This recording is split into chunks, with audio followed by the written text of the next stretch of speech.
Ils sont plus rares en cette saison, mais aussi souvent plus complexes. Je parle, bien sûr, des sauvetages de plaisanciers en mer. Le 19 janvier 2024, à 7h34, le SCROS Corsen reçoit un appel du navire de plaisance Cyclade, demandant assistance suite au dématage du voilier.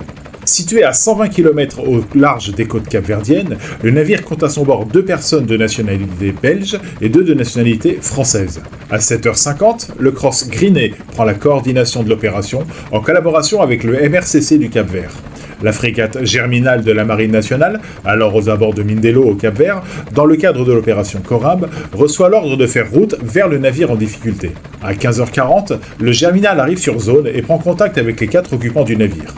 En raison des mauvaises conditions météorologiques sur zone, il est rapidement décidé d'élitreuiller les 4 plaisanciers à bord du navire Germinal. Immédiatement, l'hélicoptère Dauphin de la flottille 35F, embarqué à bord, décolle pour intervenir. À 18h59, les 4 plaisanciers sont à bord du Germinal. 2 d'entre eux sont légèrement blessés et pris en charge par l'équipe médicale de la frégate. Le 20 janvier, à 8h30, la frégate Germinal accoste au port de Mindelo au Cap-Vert, où les 4 plaisanciers sont débarqués.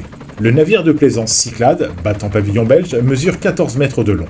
Cette opération, menée au plein cœur de l'hiver, rappelle que la sécurité en mer et la protection des usagers, c'est 365 jours par an et 24 heures par jour que les CROS la mènent. Si on parle plus d'opérations en été, c'est car il y a plus d'usagers plaisanciers comme toi ou moi sur l'eau.